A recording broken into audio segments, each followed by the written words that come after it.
Hi, this is Andre, and thanks for checking out Synthisophy. Synthisophy is scientifically integrating the wisdoms of history, based on fact and truth, into our present culture. Today we're going to be talking about Chapter 14, Return from Combat. Or more specifically, soldiers returning from combat. Note that the following will be mostly direct quotes from the book, Tribe on Homecoming and Belonging by Sebastian Junger, except for the last couple of statements. Quote, two behaviors that set humans apart were the systematic sharing of food and altruistic group defense. This is the warrior ethos. This is the platoon. Other primates did very little of either, but increasingly hominids did, and those behaviors helped set them on an evolutionary path that produced the modern world. The earliest and most basic definition of community, of tribe, would be the group of people that you would both help feed and help defend. A society that doesn't offer its members the chance to act selflessly in these ways isn't a society in any tribal sense of the word. It's just a political entity that, lacking enemies, will probably fall apart on its own. Soldiers experience this kind of tribal thinking in war. But when they come home, they realize that the tribe they were actually fighting for wasn't their country, it was their unit. It makes absolutely no sense to make sacrifices for a group that itself is not willing to make sacrifices for you. That is the position American soldiers have been in for the past 2 decades. The public is often accused of being disconnected from its military, but frankly, it's disconnected from just about everything. Farming, mineral extraction, logging, fishing, infrastructure construction. All the industries that keep the nation going are mostly unacknowledged by the people who depend on them most. This fundamental lack of connectedness allows people to act in trivial but incredibly selfish ways. Rachel Yehuda pointed to littering as the perfect example of an everyday symbol of disunity in society. It's a horrible thing to see because it sort of encapsulates this idea that you're in it alone, that there isn't a shared ethos of trying to protect something shared, she said.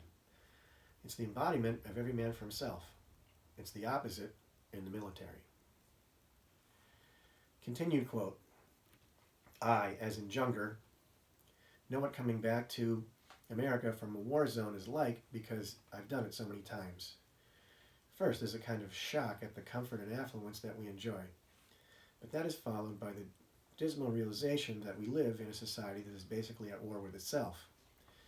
People speak with incredible contempt about, depending on their views, the rich, the poor, the educated, foreign-born, the president, or the entire U.S. government.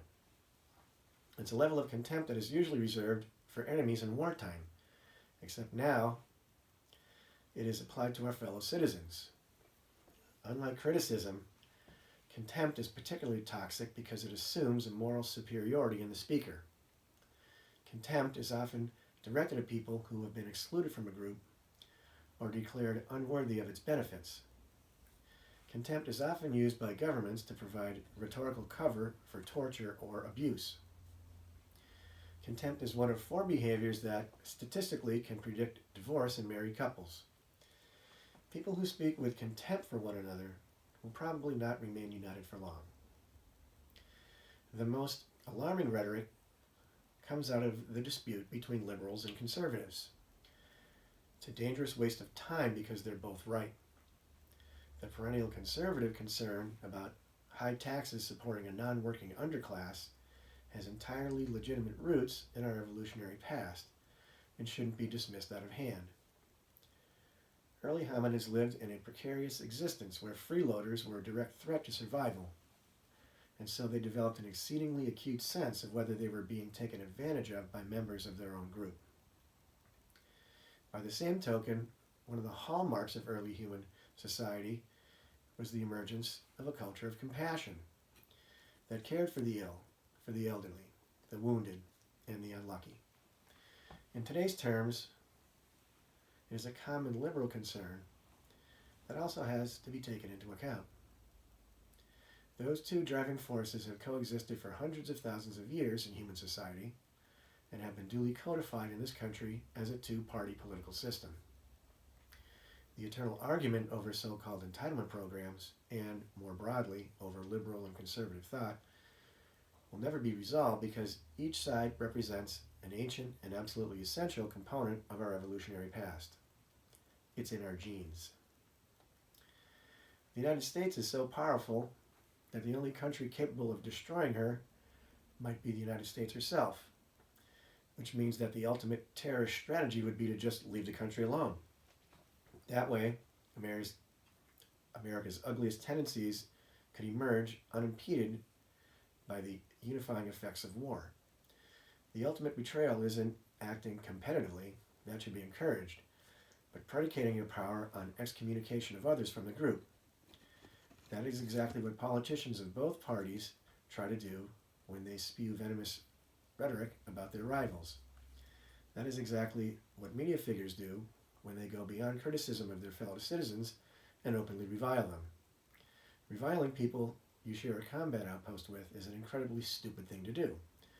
And public figures who imagine their nation isn't potentially one huge combat outpost are deluding themselves. End quote. Soldiers in an army platoon are functioning as an early hominid tribal unit for survival of the group. All are equal. There is no wealth. Survival of the group is the raison d'etre, which leads to altruism and selflessness. Recall the story of soldiers in the trenches in World War I. The enemy lost a hand grenade in the trench. The closest soldier dives onto the grenade. It goes off. He dies, but the platoon goes on. All for one, one for all. Survival of the tribe, survival of the species. This ethos resulted in our becoming the dominant and only human species on the planet and is presently hardwired into our evolutionary genetic neural consciousness. John Musgrave, a Vietnam veteran.